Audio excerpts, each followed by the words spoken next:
please comment on our new guest. It looks like a serial killer down in the basement. Is that a 55-gallon drum with human parts?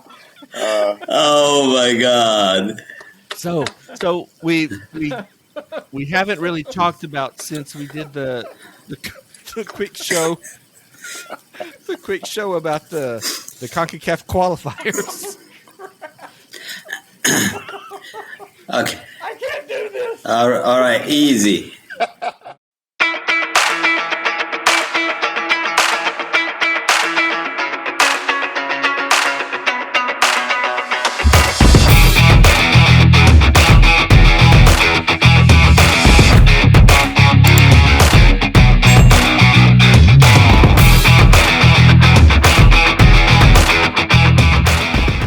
Episode 6, Frankie, Dwayne, Solomon, and an additional victim, Chris Dobe.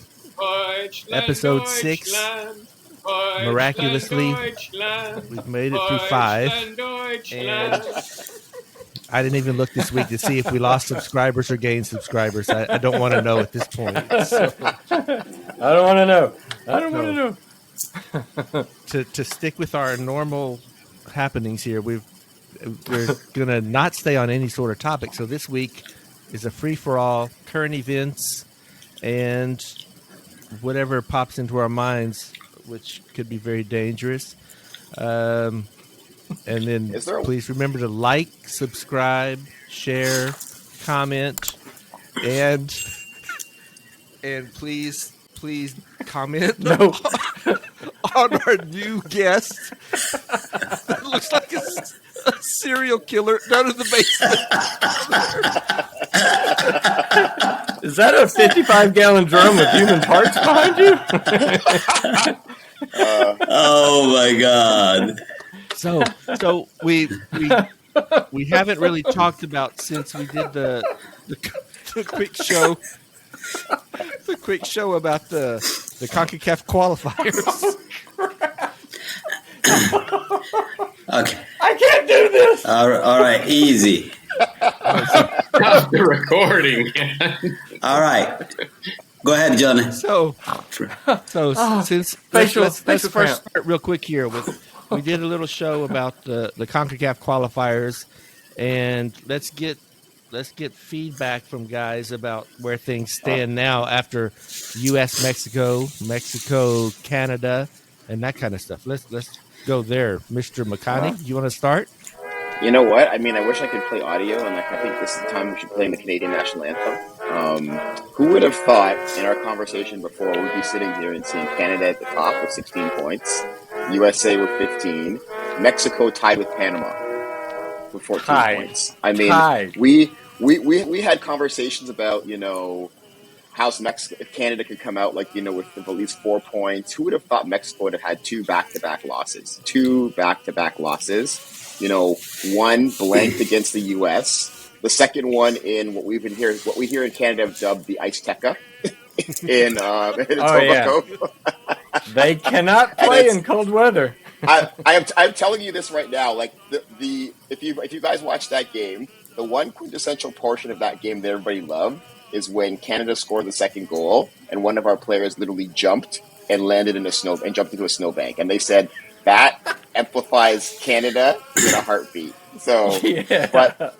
but you know what? Here's what I'm going to say. I mean, outside of all of that, I just think the way Canada played and the two goals they scored were actually incredible. I mean, the first goal, Kyle Larin kind of, basically reacting quickly, poking it past the keeper.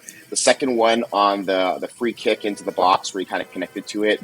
If you took a look at the stats, and I believe I don't know if I have this correct, and I think you might have this, as well, Johnny, I think Kyle Larin is the top scorer or second top scorer in World Cup qualifying, and Canada is one of the top goal scoring countries in World Cup qualifying, and it's just as a Canadian, are the top one. Yeah, as a Canadian sitting here, I never thought those words would actually come out of my mouth in my lifetime, and I think if anything, it's just given this team, it's given this country so much hope, right? That we're actually starting to see what's actually happening. We're seeing players come through and actually produce. And it's, for me, what it is it's not like we're winning games by luck or by the odd penalty kick. We're beating teams. We're actually beating teams and playing well. So, I can't wait to see what's going to happen. I mean, yes, we're going to go into the new year on top of the rankings.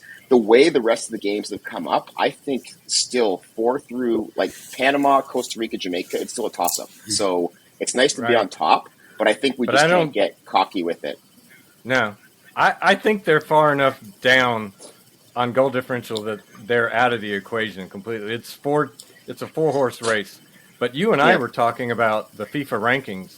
And Canada was 75 plus, a couple of months ago? Yeah, and now they're 40. And and that hasn't even taken into consideration the wins that they've had Mexico and after. So they're going to make another massive jump. And Mexico is just doing this. And the U.S. moved to 12, and Mexico has dropped to 14. Yeah, and I mean, it's just like like I said, it's incredible to see. Like, I think if you're a true fan, you're enjoying these games.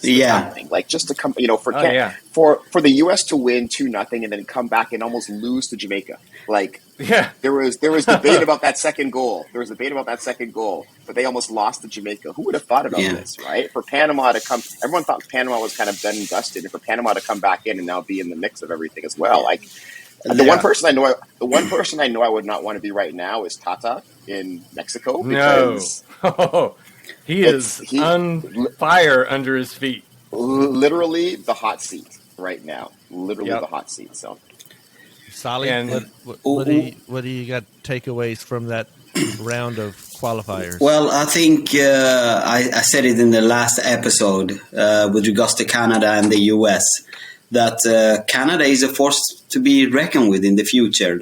I saw the game here. And they're not getting the goals by luck. They are creating situations.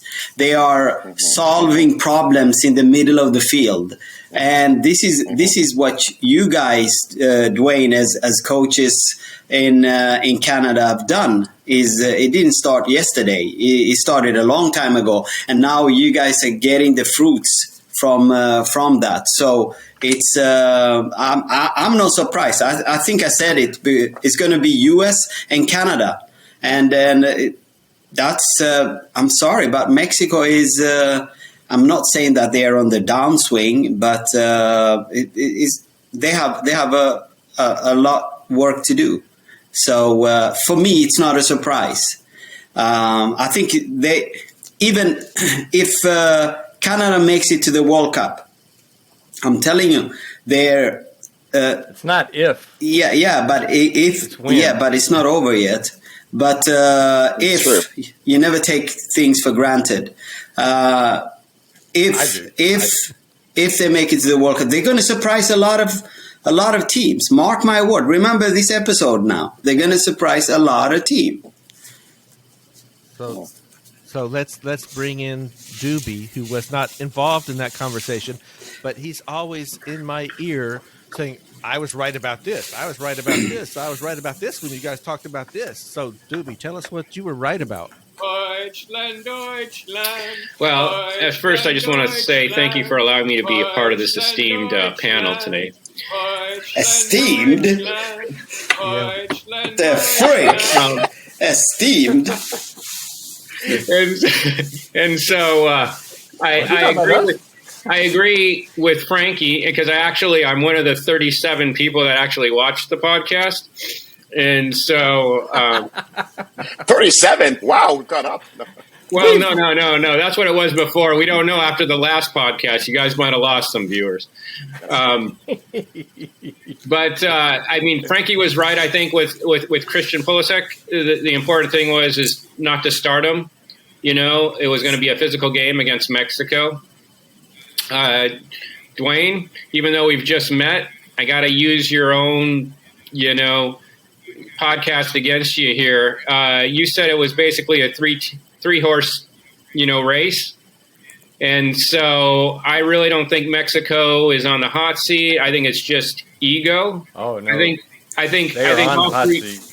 I think all three teams are going to make it, and the qualification is going to be boring at this point because no one else. Even if you just look at goal differential, right? No one's going to be able to even come close to these three teams. Oh. They've shown that they're the class of CONCACAF. Well, I Panama disagree. is rushing back. Yes, right now. that's what I was going to I say. agree. I disagree with you. I mean, you have Panama. Say that to Panama. Tell them no. It's a 3-horse. Have you seen the wingers they have? So they have I think so they're much gonna speed. It's Okay, who has Panama beat? everybody. Who has Mexico beat lately? Mexico's got to nobody. win. Mexico's got to win. Goal difference may not matter if they don't win some of these other games. Yeah. Okay, And I think Head to head first. I'm more confident of Mexico making the World Cup than Italy. Wow! I was waiting for it. I was Wow! waiting. Wow! Dube. I love it. I was waiting. Dwayne, can I borrow your life vest? I'm And I'm drowning. going to drop Wow. the mic at this point. Here. That- Hang on. Here we go. I'm going to pass it over to Pass- you. There you go. pass it There up. you go. Pass it There up. you go. Over to you. Take it, John. Doobie. Take it. Doobie. Out of your Doobie, you straight vodka on the podcast. You Straight and I vodka. can bet That's all. on You know what? Italy going to the World Cup or not. I mean, I agree that I think it'll take some very strange things to happen for Mexico not to make it. But I'm just wondering if Mexico does qualify in that third place, and we talk about the ego impact and everything. Like, are they going to just be happy to say, okay, we made it? Like, that we didn't top the actual the round itself. So I'm wondering what kind of impact, if anything, that will happen if they are actually in third place. Like, does it actually, and you guys can let me know, does it actually have an effect on your seeding, or basically when they actually do the draw for the pools in the World Cup where you finish? I think they have. Yeah, it has. It has. Depending on how FIFA draw the groups. Okay. So, but And the seeded Yeah, team. but I don't think Yeah. you make it easier. I think it's a No, World Cup. I mean that's what I'm Yeah. saying. Like Mexico could find themselves in in a quote unquote Group of death. Yeah. When finishing is it. the last time? Go ahead, Ray. It's very funny because now going back to the whole situation with Italy and everybody else, if we think of Italy, we think of Portugal, we think of these teams that are still having to go through qualifying. A scenario could exist where you're going to see Mexico, Italy, and all these That's teams right. that had difficulty qualifying, basically kind of stuck in this group of. It'll be interesting you to see how it's see, going to happen. that's- I don't know. When is Yeah. the last time Mexico had this pressure on them for what position they're in, and how they react and how these players react? Do they implode? Do they, I've never You'll- seen them under this kind of pressure before, ever. I don't remember it. I think if they I think were. it was like in the. I don't know if it was when Hugo Sanchez played. They had a little bit of pressure a while at that stage, but otherwise, this is the new generation coming up, and just they're running this yes, Frankie. Yeah. No, this generation that Mexico produced is now in their 30s. Right. And they've got a handful of younger star potential players, but they don't have as many young players to replace. It's kind of like what Spain went through, where they had this just massive golden generation, and then they didn't really have a follow-up generation to keep it going, and then they had a big fall off. But they're coming back up again. Yeah. And even the goal differential part you guys were talking about, like, I mean, Mexico's goal differential is 4, Panama's is 2. Right? Yeah. And then One you look game at, like, that can. if you look at like last 5 games, right? Mexico is 2 losses, 2 wins, and a draw. Panama is 2 wins, a loss. Sorry, 2 wins, a loss, a win, and a loss. So, like, I think honestly, this break probably is coming at the right time from a momentum perspective. It allows them to kind of reset, because based on momentum, if you look here, like Mexico is going in one direction, And you could argue Panama and the other teams are going in another direction as well too. So I think the break, this break, and I think internationals don't start again until February or something. I think is going to be very telling, and I think it's going to allow Mexico to kind of lick their wounds and kind of say, "Hey guys, we need to figure out what's going on." Yeah. We need to start working on pressing and pressure. All right. They're great at countering. Their front three are just so dangerous. Yeah. But if you watch the end of that Canada game, like they gave Canada like in the last couple minutes of that game, like Canada was on the back foot, and like our keeper basically like stopped a crazy ball coming in off the line. So it's they were pressing and they were coming in. They did get that one goal, so they showed you that they can switch it back on again. So it's going to be really interesting. It's going to be really like I said, as a Canada fan, part of me is actually a little bit upset that there's such a long break because you like to have that momentum going along. And right. what you're hoping for now is that key players don't get injured with their team, their club teams, or something else actually happens. You just hope everybody kind of keeps that health and that they can just push across the line in that last set of qualifiers. So. And that's a legitimate concern because the schedules are so compressed now with the post-COVID scheduling that there are 2 or 3 games a week. You're going to have a lot of injuries from the club team. So, it's kind of scary. It'll be good to see. So they're kind of a recap of what happened from our CONCACAF qualifier show and retouching on some of those topics. Who wants to take it in a direction anywhere they want right now? Dangerously. Premiership, Man United. Solskjaer. Oh wow! Arsenal, Dwayne. Okay. You know what? I'm going to say Arsenal. Okay. One thing I'll just say is I'll this. Arsenal's lost to Liverpool yesterday. I did not go into that game expecting us to win. Anybody that went into that game as an Arsenal fan expecting us to win, to beat Liverpool and kind of jump a table, really is not looking in the right area of what's happening. Arsenal is still a team under development. They've done really, really well. You can argue and say the teams that they beat weren't exactly top tier teams. And yesterday's game just basically hopefully put a dose of reality in people to say, you know what, hey, you're getting better, but you still have a ways to go to hit hit the Man Cities, hit the Liverpool levels. And I'm totally fine now. I actually talked to a good friend of mine, and I said to him, I go, if we tie this game, I will be fantastic. If we don't get battered, I'll be happy. You could argue and say we got battered because of what happened in the second half, but at the end, I'm not upset. I am honestly not upset because it's Liverpool. Yes, everyone might have thought because Liverpool lost to West Ham that they were wounded, but I'm like, guys, this is Liverpool. This is Jurgen Klopp. Like, come on, it's Mo Salah. So it's just what's going to happen. Yeah, your game turned around when the two managers basically went after each other, and the Liverpool players big time responded. They just turned the fire up, and the intensity got crazy intensity.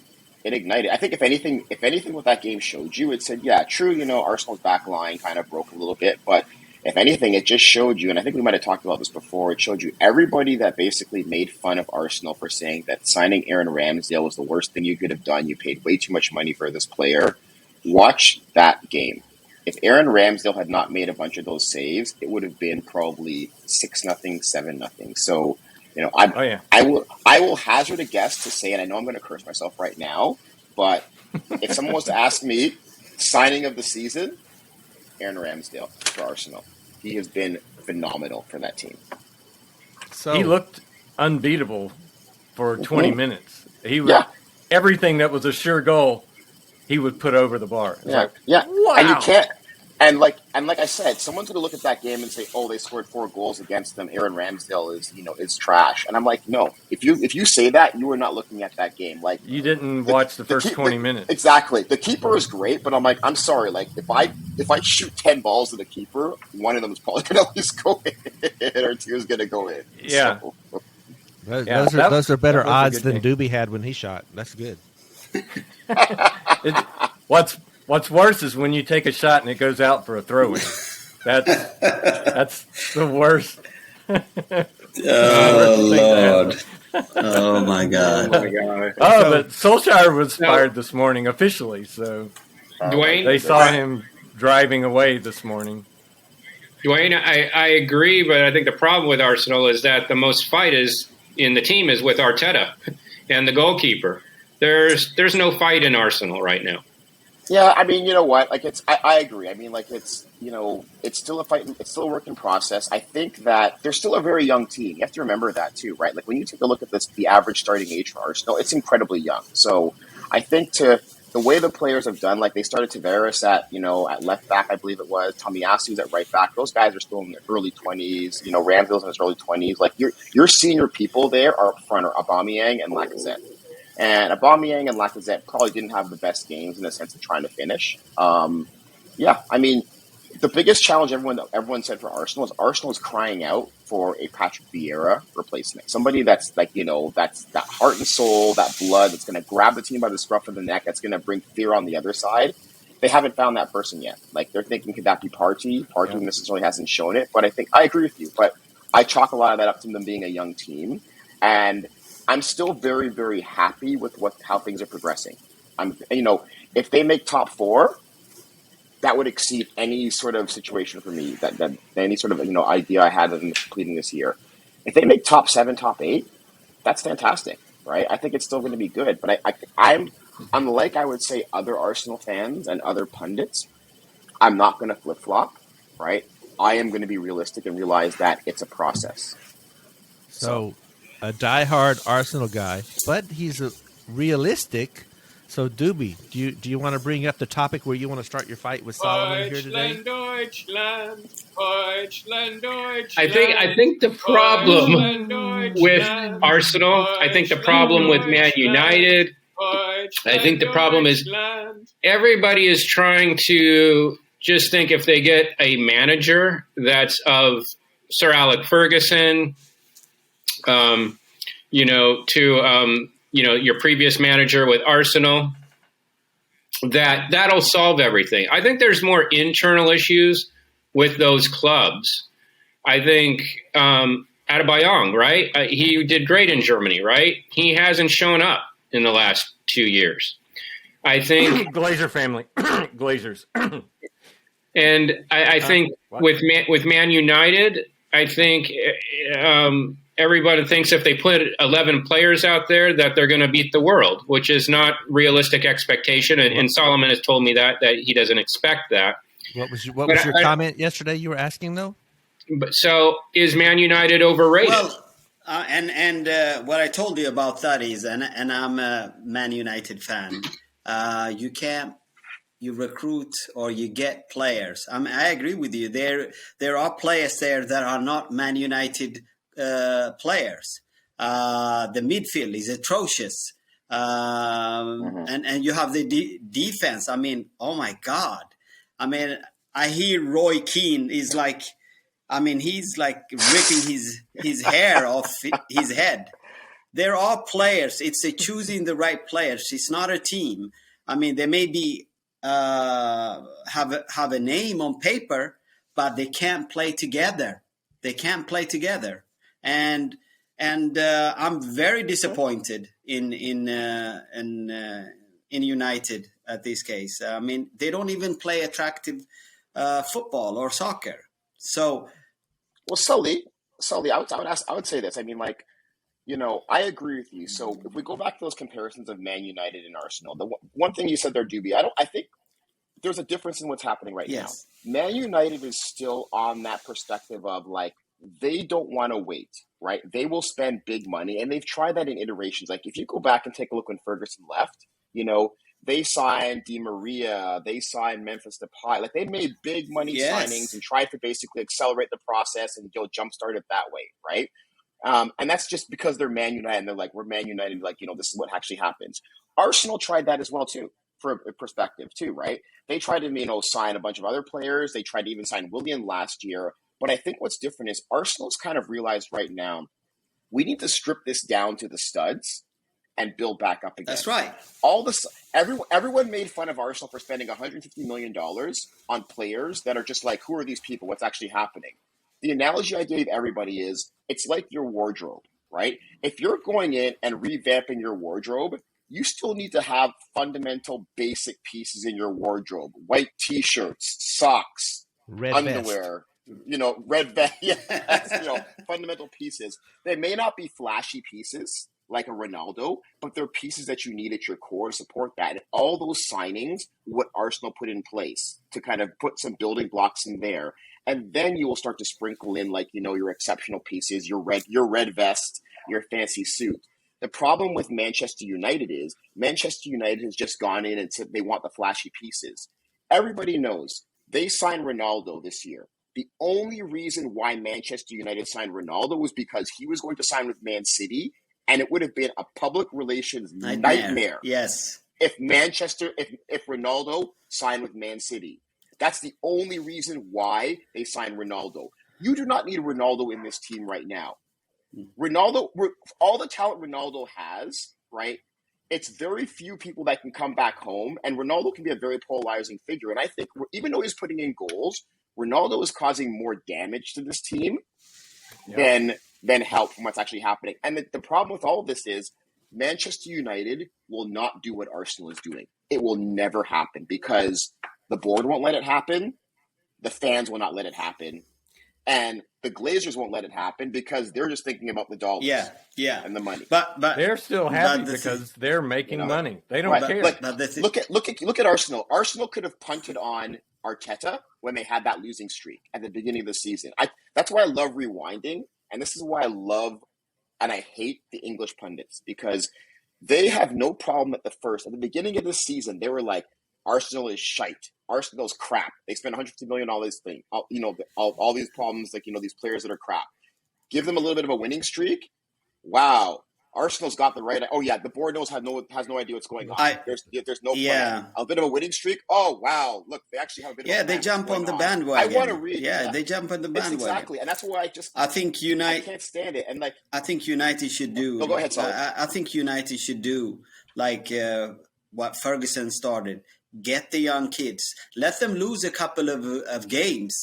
And then they will grow into it. And they're right there. They have great players in the under 21, under 18, under 19. Get them in there. Look at Chelsea. So Chelsea did that. So I don't get it. So I don't think what Dobe is saying is that the United were overrated. No, I don't think they're overrated. I just think they got it wrong this time. They got it wrong. Now the man Ole Gunnar Solskjaer is fired now. So now who's gonna come in? Who's gonna come in? Yeah, I have no idea. Who's gonna come in? I have no idea. Like Zidane? Who wants that? Yeah, Frankie. The only Frankie. person would have been. Tell him, Frankie. Don't tell me Overmars. Overmars. Mark Overmars. Overmars. Oh, he will fix everything. Van der Beek will play every single game. Look, why has he been on the bench? He comes in and he's brilliant. Look, Solskjaer's an idiot. So solid. Yeah. So to your point for saying United, they can't be overrated because they shouldn't have been. There were who you're asking who would have rated them up to the top to begin with, anyways, right? So they can't be overrated. Is that what you're saying? Basically? No, what I'm saying is that. Where did they came? They came in second last year, right? This year, they already knew that Liverpool was going to be strong, City was going to be strong, and United is always in the so-called top four. And we still have a lot of games left. So I still think they're going to be in top four. But before it gets better, it has to get worse. So I don't think I don't know if it was Doobie or somebody said to get in a new manager. I don't think that's the answer. Who's they going to bring in? They're not going to bring in Zinedine Zidane. They're not going to bring in whoever it is, Brandon Rodgers. They were talking about it. I think it's a mistake of firing this guy now. I still think he's got to give him time.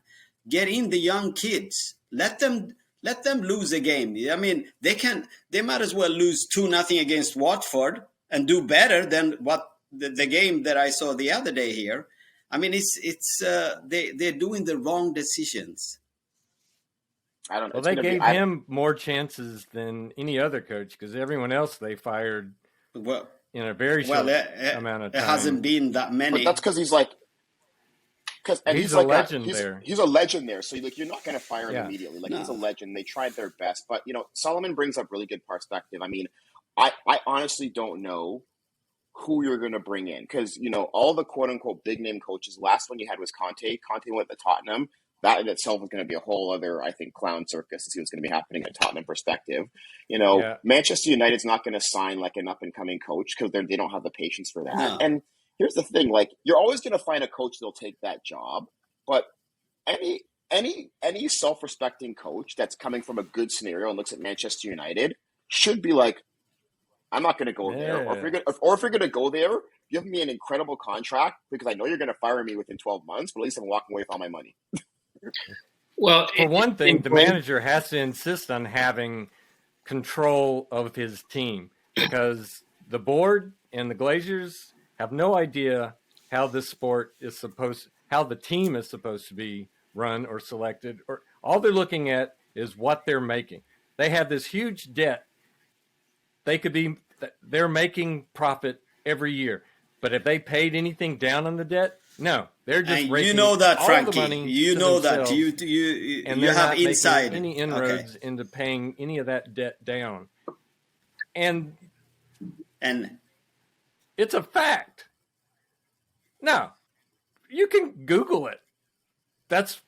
If you read what everyone is saying about what is going on with Manchester United, that is one of the number one problems, is that the Glazers and the upper management have too much control, and you don't have a director of football or somebody that actually knows what kind of players are the right buy or the right fit for this group of this team. And they constantly have the wrong people at the top. And the manager has their hands tied before they even come in. I think if you're they don't have any freedom in an organization like United, one of the biggest club in the world, expect to be able to there has to be somebody that's strong enough to fend off these people that have no clue of what they're doing or saying. Right. I think they were talking about having Wayne Rooney. He can tell them to get where the sun don't shine. But I don't know if he's gonna be able to do that. Oh. That's if he's not drunk. So if he's not drunk in a bar somewhere, that's the only problem I'd say. Yeah.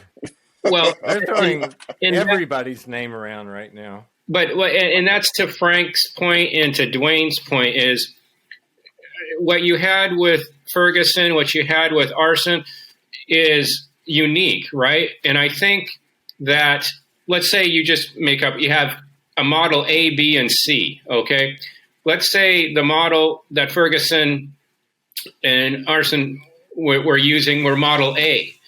I think if you have a different coaches, you just can't say, oh, we want to use model A again, right? You might need model B or C for them to succeed. And I think that's why Man U and Arsenal have not succeeded since those two coaches. I don't think it's just about bringing in a coach that's great. I think they have to change the model. Okay. So it's absolutely.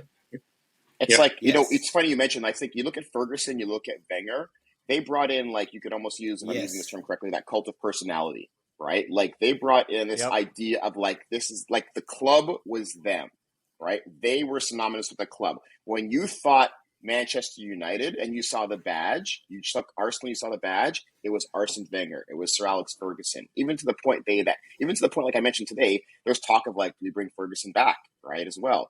And it's very difficult to change that. And the one thing is, like, I see that I'll give Arsenal this credit. I see that Arsenal is trying to change it. They tried to change it before, but then they had like stumbles as well, and things people brought in and people moved out. They tried to change it. It seems like United is still trying to they haven't figured Yes. out how to kind of make that next change. And they've had success. You could argue back and forth because they've just thrown a ton of money at it. That's so they've correct. had like, top 4 finishes. They've, won in Europa. You've thrown a ton, but that's just not sustainable in the long run. In the long run, it's not sustainable. Whereas, and I keep saying this, like I go back to Arsenal because what I know, it's like, Arsenal has figured it out the long way. Like, they've realized, okay, this is what we need to do. I would even argue, and again, I look at Man City. When Man City first got that huge injection of cash years ago, they tried to kind of go and start competing for big players, and they started to do that as well. But I think Man City has kind of figured out as well the way to work it. Like, they spend money, and they'll spend big money, but they spend it very smartly, right? And certain buys as well, too. Like, they'll plug in one player here, one player there, but they've actually seen a path, and that's where you've seen this path to sustained glory. And they've been able, you could argue, to kind of sustain that even through various different managers they've had. Like, now they've got they've got Pep, and Pep's been doing really, really well. But it's just, and it's just In that with between, Manchester United, yes. and part of me actually feels kind of sorry for them because you're kind of stuck in this self-perpetuating. You're just kind of stuck there where you're like, I can't like basically tank because the fans, the board, no one will allow me. I can't keep throwing money at it. So I'm kind of stuck in this middle, right? Where it's like, I'm just good enough to not be in the bottom half of a table, but I'm not good enough to get into the upper echelon of what's going to happen. And it's just challenging because after a while, it's just meandering. Right? Well, So, and it's not like, Solskjaer, he played for Sir Alex, right? They've had guys since Sir Alex for short stints or whatever that came through that Man United system. Wasn't Giggs at one point temporarily and that kind of, so there's guys that have been through that culture in the Sir Alex. So I don't know. Yeah, there's not an easy solution for Man United for sure. And now it's Carrick. Now they got Michael Carrick in there as an interim manager, so it's still like connections towards towards Ferguson, and you can automatically bet like Carrick is probably having conversations with Ferguson. I bet you Solskjaer is having conversations with Ferguson as well too. Yeah. But I think if the club is the car and the manager is the driver, right? I think a lot of times they think, we can just get another driver. I think you got to fix the car before you fix the driver. I agree. I 100% agree. But the problem is, though, I don't know if they will do what's necessary to fix the car. You know what I mean? Well, they've proven they won't. They don't know there's anything wrong with the car. It's like you have a car that you love, and you keep pumping money into this car, but someone's like really like, you need to trade this car in and get something different. You keep pumping money into this car, and it's like everyone's like, you're spending like how much money on this car? You're like, but it's my car, and it's almost like you need to really start over at some point in time. But they don't want to. They're so in love with the car. That was a good car, man. That was a good car. Like that Fiesta Palais 10. At some point, you just have to leave it on the side of the road and walk away. Yeah. First gear, no one could take Palais 10 me off in the first line. gear. That little Ford Fiesta back in the day. That little Ford Fiesta, rally roads back in Bovina, Mississippi. Oh yeah. Yeah, I got all kinds of phone calls. Frankie, come get me. I'm on the side of the road. Well, this goes back to something I've always said, though. To be a good soccer player, you have to have had a crappy car in your early days to if you can see some tough times. The road through the floorboard, you're going to have a great career. All right. Frankie, you got any topic you want to turn toward that we haven't touched on? No, actually we talked about the things that I had noted. Can I ask you guys a question? No, that's a question to Steve. Yeah. So do any of you actually watch I think it's the WSL, the Women's Super League? I think that's what they call it. Have you watched any of those games? I've watched some of the matches, yeah. Yeah, it's interesting because I was actually watching it this morning with my daughter. Arsenal was playing Manchester United, and it's what I like about it is, and I found myself actually watching this. Like I actually do watch the women's version of the game quite a bit more, and it's actually quite. And by saying this, actually, I apologize because it's probably going to sound like I'm being very pandering to it, but it's very entertaining. Like from what I've seen in some of these games, I was watching Arsenal play. I think it was Everton last week, and I actually had my daughter with me, and I was like, the way they were flying down the field, Arsenal ladies, and they were pumping these goals in, like, it was actually quite interesting to see. So and I think it's just, for me, it's a nice change to kind of see. And it was a shock too, because my wife was kind of like, she's like, I think the English league, and like, if you compare it to NW, the US league for women, I saw the final the other day here. I think they're equal, but I prefer the US league. I do prefer that. I think that the players are more. Oh, really? Interesting. Okay. Again, they're so close to each other. At that, the level is close to each other. But I prefer the US. Me watching the final, that was a great final. So if you compare those two, it's not a big difference between those. It was, yeah.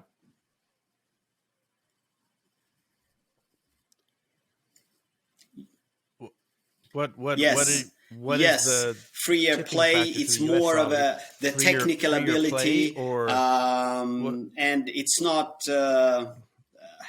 Some of the games that I've seen in the English, it's a pretty new league, so it will probably be better in the future. But they come flying in with the tackles. They're like half a day late, and those kind of things. The US is more fluid. It's more fluid. So that yeah, that's just my preference. They seem to be able to inject younger players. The quality of it, more easily. They're very balanced. They're both. They're very.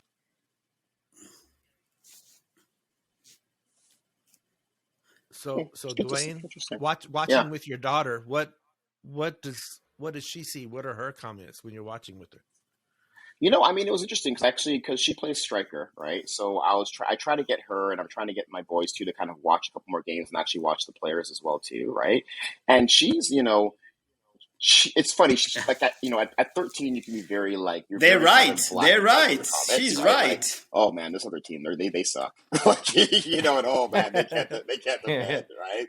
And then, but but then she's kind of like, oh, but oh wow, look how fast that that team is going, and how fast the other strikers are going as well too. And it's just so I think what I like about watching it too is because when you see it sometimes, and even when I watch like women's soccer for like the Olympic, on like the Olympic level or national level too, it's just the way the game is played. It's not just like superstar on superstar. Right, like the ball's moved around as well. There's like more of a cohesive perspective of how they all play the game together. So I try to make sure she she looks at that. And she off the ball. She realizes, off the ball. Okay, look at what and the big thing is like look at what the person that plays her position. Look what they're doing when they don't have the ball. Right, because that's as equally a positive. Yes. Like the biggest feedback all three of them have gotten, even my son, is like basically it's like, how's your movement off the ball? Like you don't just sit there and wait. It's like they don't. They always think, still at a young age, it's like everything I play and how well I play is dictated as how well I do when I have the ball. And I keep saying, I go, guys, the game is so fast.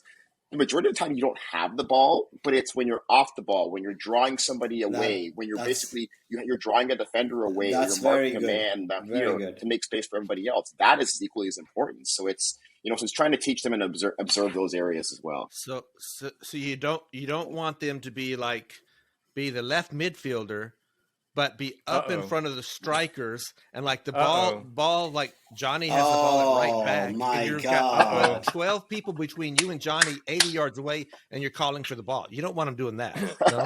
Doobie. Oh no! I guess that player is used to having players that can ping that ball, and sometimes. Ooh. I sense a lot of like what, guys, it's funny, there is actually And I was laughing about this. There's a new series that started, I think, on Showtime called Yellow Jackets, and it's about like this girls' high school soccer team that's really, really good. But something happens, and they end up crashing on an island, and they crash in like a plane crash in like the northern of Canada, and something happens with them, and there's all this scandal, and it's about them telling the story like years later. And I looked at that and I was like, that would be interesting if it was this collection of individuals playing on the same team and they crashed. I would have been like, there would have been no survivors because they would have picked each other. They would have killed each other. They would have killed each other. When you eating there are no friends in football. Look at that rugby team in the Andes, right? Passing shadow. Yeah. So it's an impossibility. Not even the best players can pass the ball curving around 44 players for the ball to reach.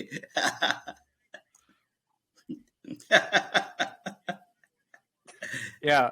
When you're standing behind a defender screaming for the ball, it's not going to get to you. It's not going to get to you. If you can't see a direct line between yourself and the ball, you're not going to get the ball. Listen, there's a problem. There's a problem with this accusation. Is the person who's making it actually can't see that far, even with their contacts in.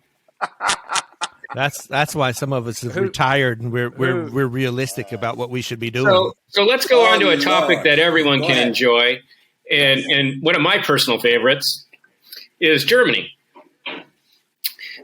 Is there anything about current events for Germany? Yeah. So here's something that you guys are talking about, the best teams of all time in one of your previous podcasts. But can you mute Doobie? But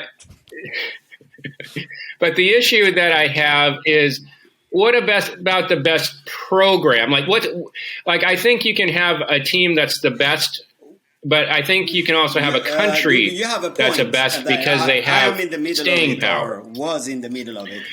Germany had a good program. I can agree with that. But at that point, at the same time, you had the Dutch that had an even better program.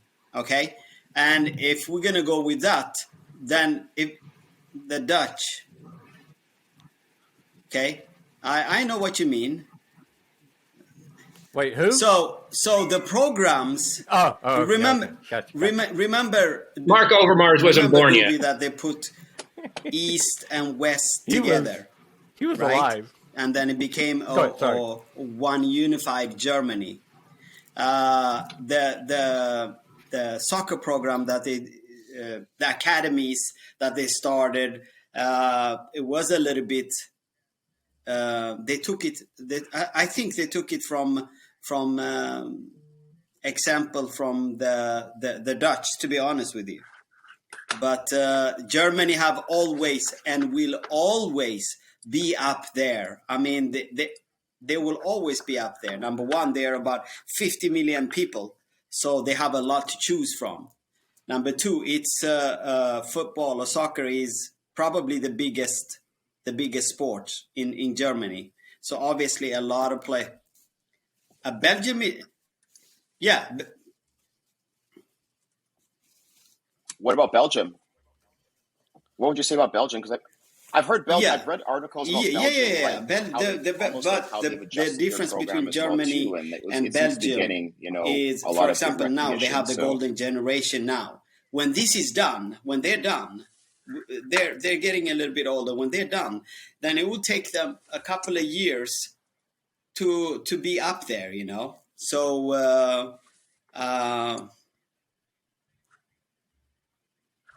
no. Belgium's ranked number 1 in the FIFA rankings. Have they got a shot at winning the World Cup? I don't think so. I think just like when you think about how Hazard and like some of their top players have been, like Hazard and even like De Bruyne have taken a bit of a step down this season. So it'll be interesting to see what's going to happen. I don't know. I mean, they were good to watch, but my fear is I don't think they will. But actually, Dobe, you brought up a good question. So I'm going to take your question and flip it when you talk about like, Germany and its program. So if you guys, let's put a weird scenario. If you guys were going to send your son or daughter to a country for them to learn the game the proper way and develop, you think would be the best, where would you send them to learn to play? Ajax. Ajax, Mark Overmars. No, I guess I guess that academy. I guess Dwayne, Well, where I was Barcelona going with also. where I was going with the actual question that I was going to ask is that could you, because I mean the Italian supporter last podcast needed your life vest because he was defending Italy, but he did have a point in the fact that, okay, we could maybe all agree, or most of us agree, that the 1970 Brazilian team was maybe the best of all time, okay, or thereabouts, with to Solomon's point. But can you have a country that's the best country be different than the best team of all time? So let me jump in real quick, everybody, because Dobe, in normal Dobe style, he's 3 shows too late for a lot of his stuff. He shows up 20 minutes into the game when the games start. He's on his own schedule. So he couldn't get hooked up on a computer for, weeks and weeks. And now he's, 3 episodes late with his conversation. No, but can you have but can you rate a country all time and say that they're the best country even if they're not the best all time team? Is my question. I guess the question would be, like, you need to figure out what are you going to rate them on. Like, is it just number of players developed that are playing at a high level, number of players that just basically end up, playing any sort of international football? Like, I hear what you're saying. It's not necessarily about success of the national team. It's just like, how's that country develop footballers, right? Because it's really hard to argue against Italy, right, with their staying power, or Germany, but you may not say that they were the best team of all time. And do you give more credit to a country that has more World Cup winners, and when I mean players, than, say, a Pelé who grabs 3 of them, right? You know what I'm saying? And so, because they were great players at that time. That's kind of actually, that's kind of interesting to see how, Pelé's got, 58, 62, 70. How many other Brazilian players have what percentage of the 5 World Cup titles and that kind of stuff? But then jumping back to what Dwayne was asking us a minute ago as well, a little bit here. Number one, we know we don't leave our kids in the U.S. to train, right? And looking at infrastructure, not just the play and infrastructure. Are you sending your kid to Brazil to go train for 4 years? You're not sending into that situation, right? So it's Europe. Well, what's happening right now is all these big clubs. They don't have the quality training. They don't have the quality, the culture. They don't have it. So Italy.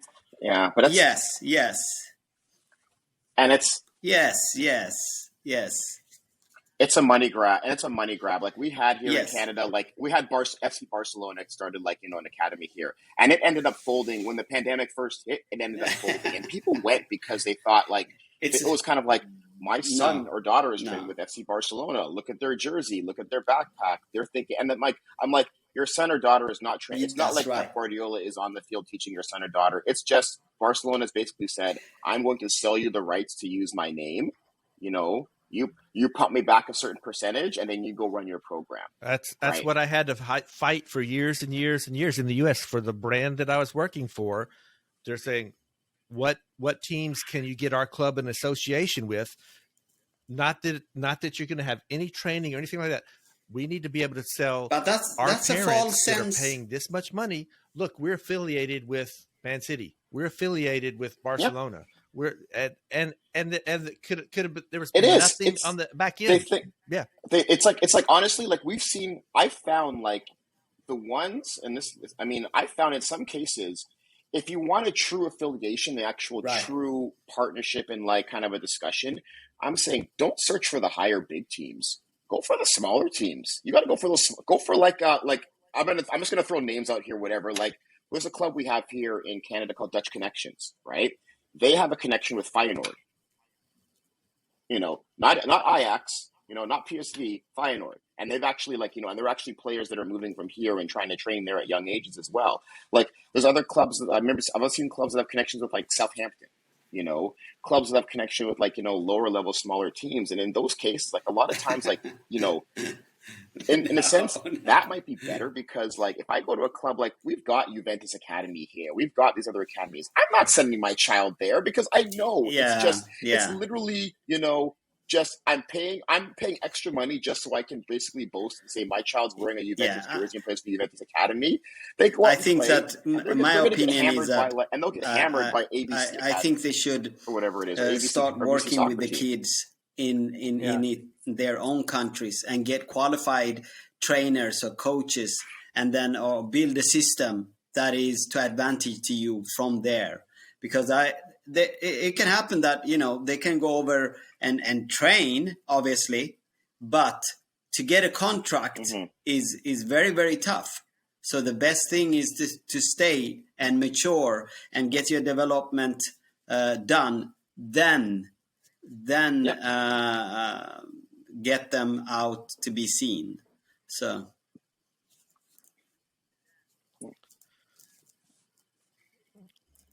yeah. Well, I mean, and another issue with the the U.S. number one, these clubs. Well, yes. I mean, what's the goal for youth soccer players in the U.S.? College scholarships is probably the number one thing. Not going to play in the Premiership or something, right? So there's coaches at big super clubs here in the U.S. Yes. Your kid needs to come in and play in my club if you want to be able to play club or college soccer, and they're 8 years old. And they're done by 14 at that stage. They're done. You need my kid by 14. You're telling me now they need to come play for your coaches now to get a...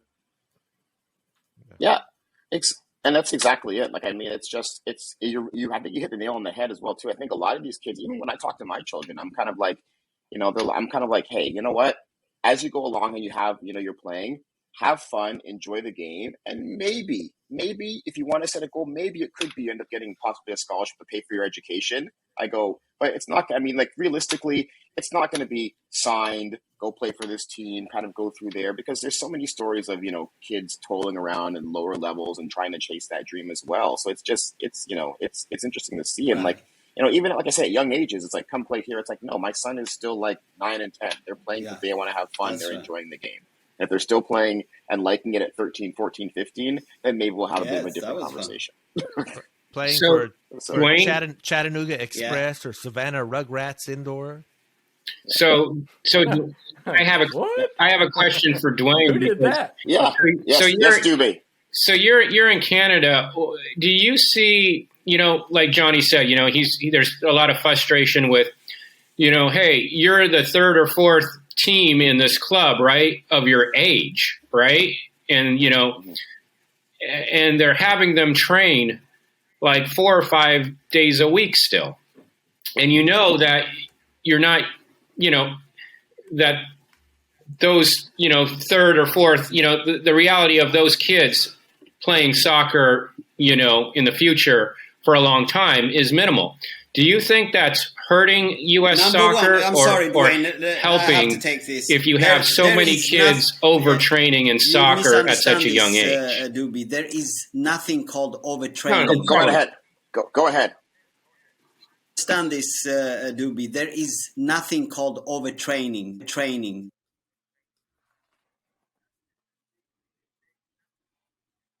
It's just how the parents going to take them. That's the number one thing. Number two thing is that you don't know how this kid, if he is on the third team or fourth team, you don't know how his development's going to go. You have no idea. So in those third or fourth team, you may have a new Wayne Rooney. You don't know that. You can't say that. So, yeah.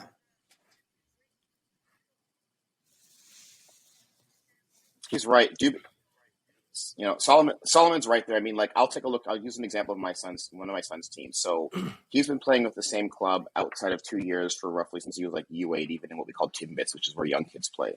There was 3 teams, red, white, and black, and they would basically go by call them tier 1, tier 2, tier 3, from red, white to black. Now we've reached their U14 OPDL, and OPDL is called Ontario Player Development League. It's the highest level of, soccer that you can play, like, sort of amateur at that age group as well here.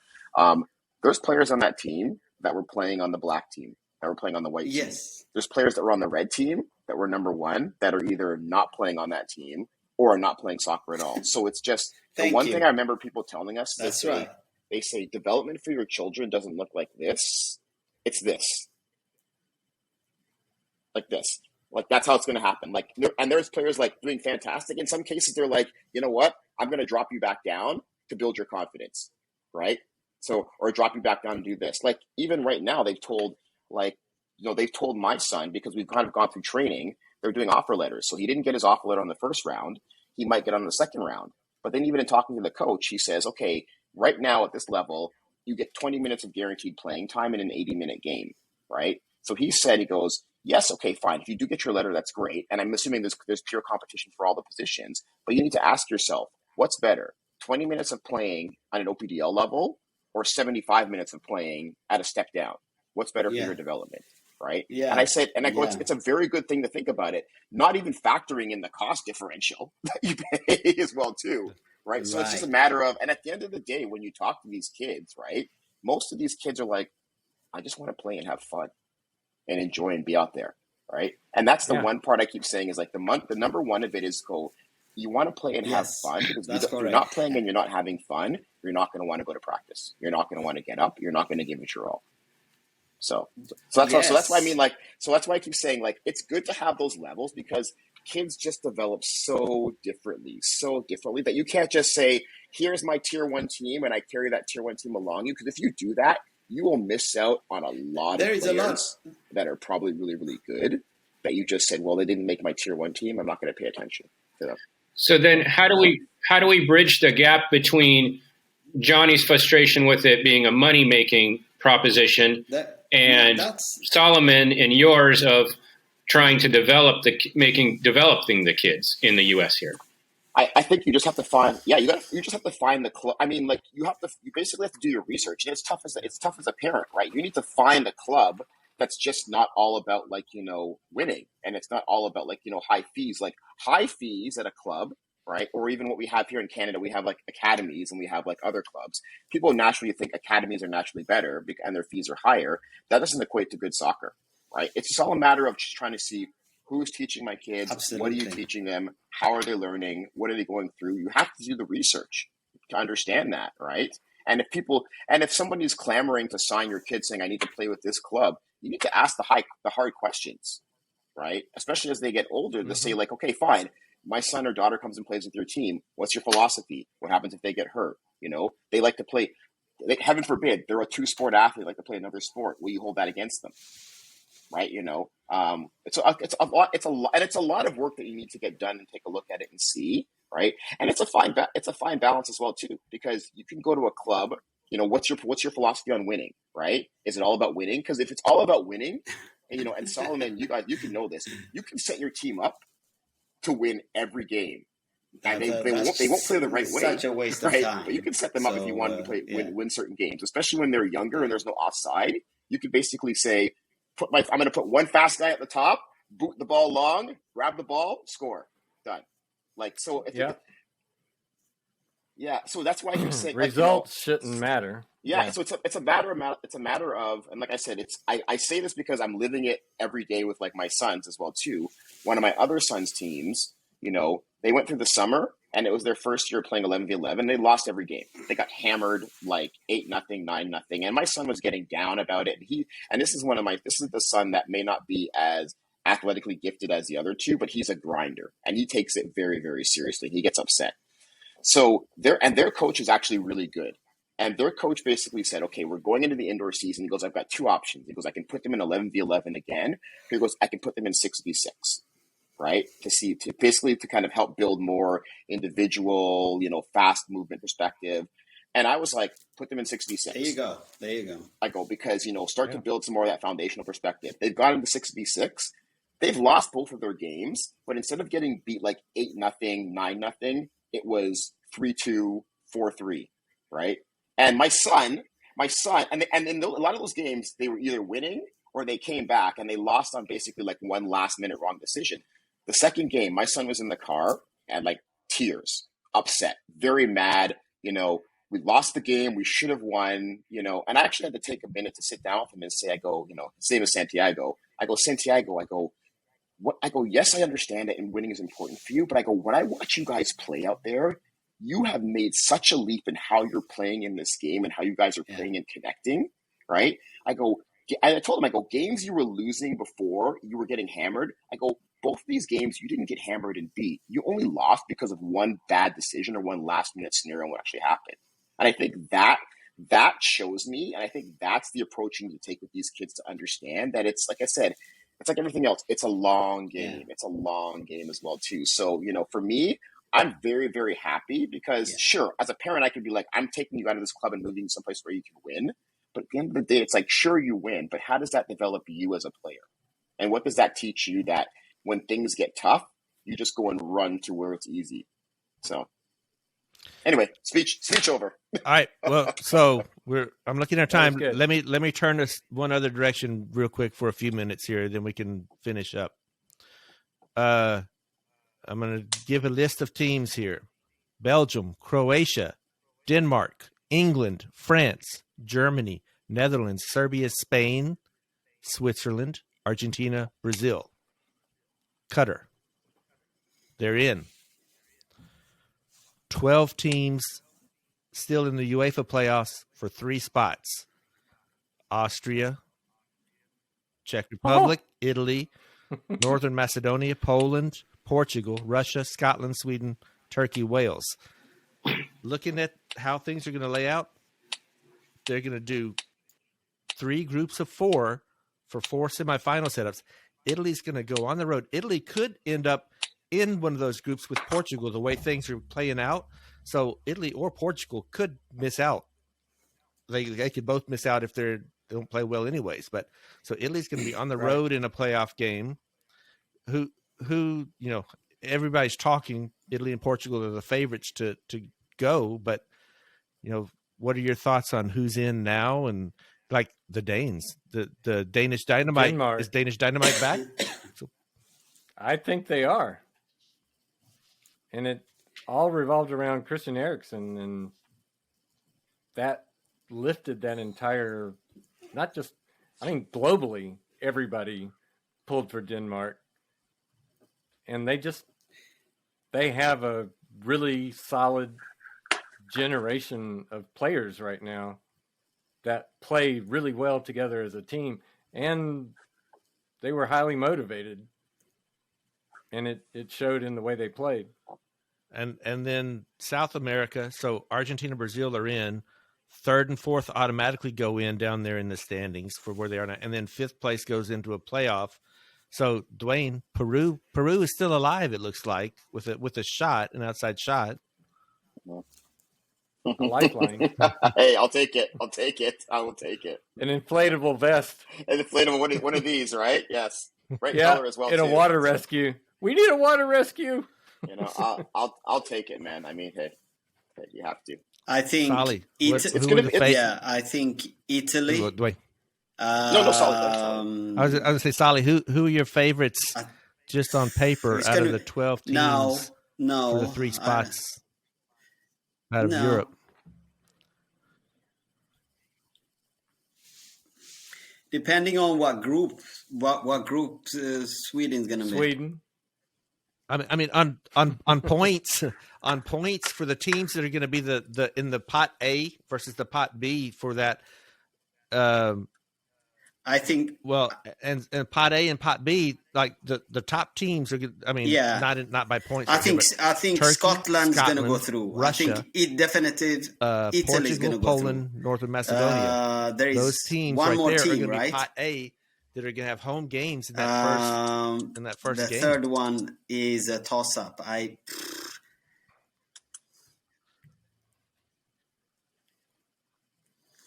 No, I think they have very good players, right? But I think that how do I say it? I'm going to pose a duty question: Is Portugal overrated a lot of the times?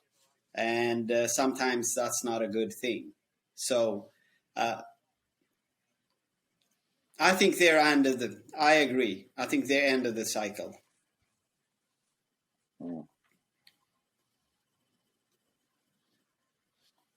Do you think Portugal's at the end of a cycle though? I mean, like when you think about Portugal, like because I think Ronaldo, like because like the teams you brought up, there's a lot of good teams there that you talked about. Like I mean, again, I'll throw it out. Like look what Russia did in the last World Cup beforehand. Russia surprised a lot of people in that World Cup in Russia.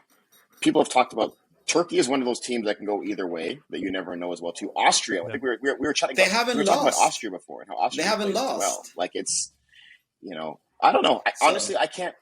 I have to say Italy because despite recent, results, and mark my word, I think the Scottish team is they haven't lost the game in the qualifying right now. Turkey, like I said, is upside down. I don't think they've got that bad that quick, but Sweden, I don't know. It's I don't know. I really don't know. Depending on, it's very hard to say. Very hard to say. So,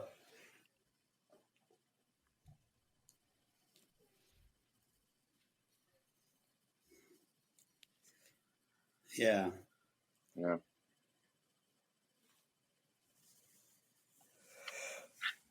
It is. A lot of these teams, I think, are still kind of. I think, like you said, they're kind of on like Wales. I look at Wales as a team that's kind of like coming to that, end of the cusp of their top players because you got Bale and as well too, and Aaron as well too. But it's just I don't know. And there's other teams that you never know that could be coming on the upswing. Like I think that's why Solly's saying Scotland, because I think you look at Scotland and it's just like nails right now. They're coming on the upswing as well too. So it's tough to say, but I think it's going to be really, really interesting to watch. It's going to be very, very interesting to watch. Yeah. That I have a problem really with. Too tight to call. What was your comments and anger this morning, Frankie, talking about watching Formula One in Qatar? Oh my God! Ugh. Why on earth are we playing a World Cup in a country that you can't do anything during the daytime? I was watching the Formula One race today. It's at night. It was almost 90 degrees at night. You look at the track, and it has to be pristine for the tires to have the grip that it needs. And you see them going around their beginning lap. There's like a dirty side of the track and a clean side of the track. And the wind was blowing a little bit. And as they came around a corner, all you see is sand blowing across the track. And you can't even see the sky because all it is dust and sand in the air. What kind of atmosphere is that to race? Or I think that's what they're saying.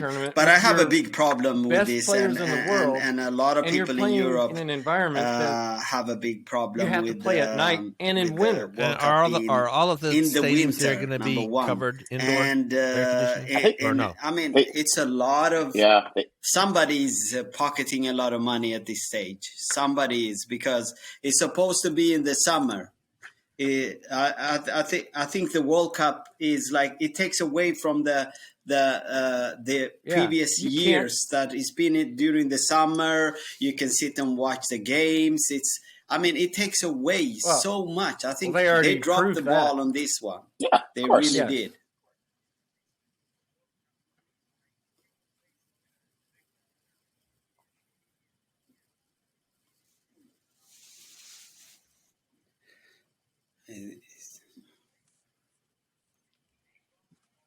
It was pure money. I think we talked about this before. I mean, it was we all know that FIFA is, and we chatted about this, is probably one of the most corrupt organizations on the face of the earth.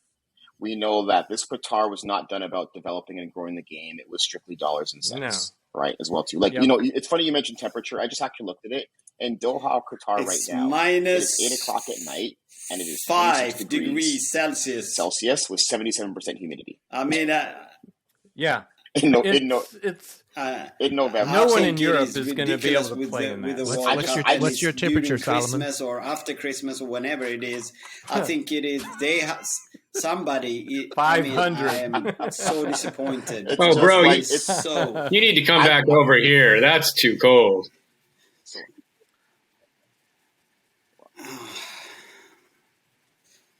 Yeah.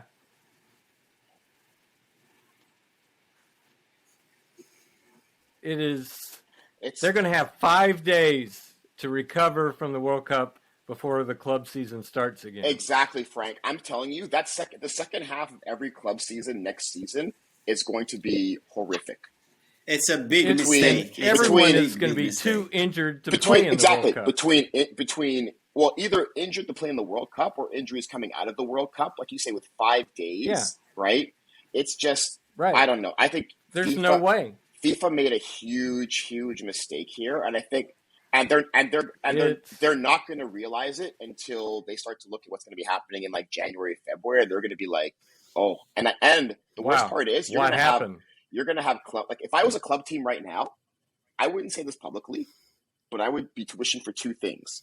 One, my player doesn't get called up for national duty, and Or two, that country my player's doesn't make country, it. my player's country does not make it to the World Cup. Because if Right. anything, think about that. Those players that don't make it to the World Cup are going to have an opportunity to kind of just refresh and retrain, and you're going to I hate to see it, you're going to see a shift. They're going to dominate. So Yeah. I'll say this: we can take a look and see if I'm probably going to be completely wrong. Look at somebody like Bayern Munich, where the majority of their players play on the national team in the World Cup. I'll be interested to see how Bayern Munich is coming out of this. Well, What the hell? Why is so this what an you're saying, Dwayne, is basically MLS concept? you're using the MLS model, This is not- right? You get players from countries that aren't going to be picked in the No. World Cup for the World Cup team, What? or just on the fringe, or their country doesn't make it, and then the MLS teams have those quality players in the summertime when the MLS other has what? players are going. What? MLS has what? What I said is, that's the I formula don't for get the MLS statement. teams to be successful, right? I'm confused. What? Yeah, they don't. You don't pick. You get Argentinian players that are second or third level, right? You know they're not going to be picked for the national team, and then they're able to play in the summertime while you have Americans, Canadians, other players from other countries on World Cup duty qualification. Is that I don't know. But then- agree with that. who are the players in MLS? Dwayne's going to look for something golden in what Doobie says. Dwayne won't pile on him. Come on, Dwayne. I'm like, I kind of Yeah, see what he's that's- saying. Look at a Seattle little bit. Sounders. Look at Portland Timbers. Why do Okay. you want to look at those? Look at the players on there. Okay. Yeah. We don't I lose. kinda, I kind of see a little bit of what he's saying in a sense, but I'm more saying this is just because this is more just because of the fact that FIFA decided to shift the calendar and shift what's actually happening and break up a club season in half. Whereas normally your club season would end, you'd play your World Cup, then you'd have recovery period, and you'd join your club at a later date. You would never start again. Right. Now, You're not risking your top players. If you're a club that's at the top of the Premiership and your player's coming back from the World Cup, you're going to be like, I don't have time for you to ease back in. We need to, and Get off the plane and get on the pitch. And again, I don't know how it is. We haven't even factored in like Champions League. Like when's the Champions League play after that? Like think about it. Like you're coming back, and then let's just say maybe I don't know when the timing is. You got a Champions League semifinal or Champions League knockout game coming through. Yeah, you got off the plane. You had a week's rest. I'm sorry, buddy. Like the compressed schedule that they're already proposing. No club team is going to agree with this. If you have to play 4 games in a week in order to make all the games and the tournaments and the World Cup and come back and this is the biggest catastrophe of scheduling I've ever seen. And I cannot believe that they're even going to try this. I hope we're all wrong. I'll just put it that way. I really hope that we can sit here and say, wow, well, But we're not. That was So- better than I thought it was. We're gonna not. be. So with what everybody's saying on this, here's the question. Okay, in South Africa, and then you had World Cup in Korea, all right? And you're always saying, is it going to be a South American team or is it going to be a European team? Or is it going to be from another continent? That wins You're the cup. missing the point. You're missing the point. It doesn't matter what the continent is. It's the time of year. No. What I'm It's saying right is who's in going to the win the middle. World Cup? Is it going to be a European That's what team I'm or a saying. South American team? It doesn't matter. It's in the middle of the club season. You always play the World Cup when the players have time to recover from the club season, and after the World Cup, they still have time to recover and prep for the club season. This is plopping it down right in the middle I of the understand. club season. I understand you being a So it doesn't matter traditionalist. what continent you're on. But who- it doesn't matter But what who's going to continent be you're on. who's going to be able to overcome and win the World Cup with those? They're all playing inside. No. I'm talking They're about playing at 72 degrees. scheduling. I'm talking about are the South American teams, because are they going to maybe do better because they're not going to have the same type of They're still as playing Europe. in all kinds of extra competitions as well. I mean, they have the same, may It not be takes as away from the chaotic. game. but it is still a busy schedule. Okay, but it being in Qatar, who do you think is going to do better, South American teams or European teams? I don't think it even matters. It's a coin toss. We have found a subject where Frankie Yes. is adamant and getting a little fired up here. I'm pissed off. Solomon, Dwayne, help me out here. Who do you think is going to do better in the World Cup? I'm sorry, I have to go with Frank on this one. I don't think it really matters. I see what he's saying, and I'm trying to. But I'm so mad I was trying- that I was- they're screwing everything up. I was trying to. That I don't even care. I was trying to support you before Duve, but I have to go with No. Frank here. I don't think it matters. I think get outta here. what No everyone's way. trying to say is that they've just screwed up the whole schedule. Like, it doesn't matter where you're Yeah. coming from. Like, Oh, I agree. everything's I been agree. So shifted. So yeah. So you know what? I'll give you this. Sure, there may be Yeah. one country that might be able to like figure it out and might be able to benefit, but They're I really don't. fun. I won't know. North until I get Macedonia. there. Macedonia. I can tell you who it's not going to be. It's not going to be San Marino. I'll tell you that right now. Not possible. Are they going to be? Are they going to Liechtenstein? qualify in Italy's No. place? Well, it's not.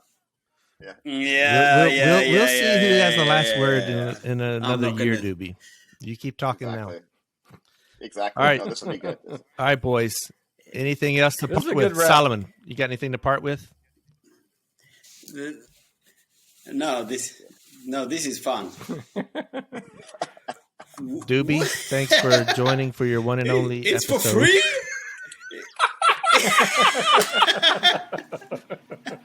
Well, I know that you guys can only partake of so much knowledge in one session. So Dwayne, you got anything to part with? I got to echo Solomon. This is fun, guys. Like, I mean, like, it's. There you go. When I got the There invite you to go. come back again, I was changing schedules and rushing kids to pick up. But it's great, and I appreciate it. Dwayne's wife Doobie, is like, are you What okay? are you doing? What are you doing for Are an you hour and a okay, half? Doobie? What? Are you okay? We have stuff to do. Seriously, We have that 3 looks kids like playing soccer. What are you the doing? hell is that? You know, Gee. although no, it's been good. Like, I mean, I was telling another friend of ours, and I was like, yeah, we had a guy in Sweden, and they were like that made us legit. so Solly, because Jim, why are you having gym? You don't even work out. And Doobie will move to another safe house next time. let me tell you, there is no safe house with you four guys. Okay, there is no safe house. So I'm just happy he moved. I'm just happy he moved all the 55-gallon barrels of human parts out of view. I'm in my garage, and I have my gym here that I'm setting up and whatnot, and so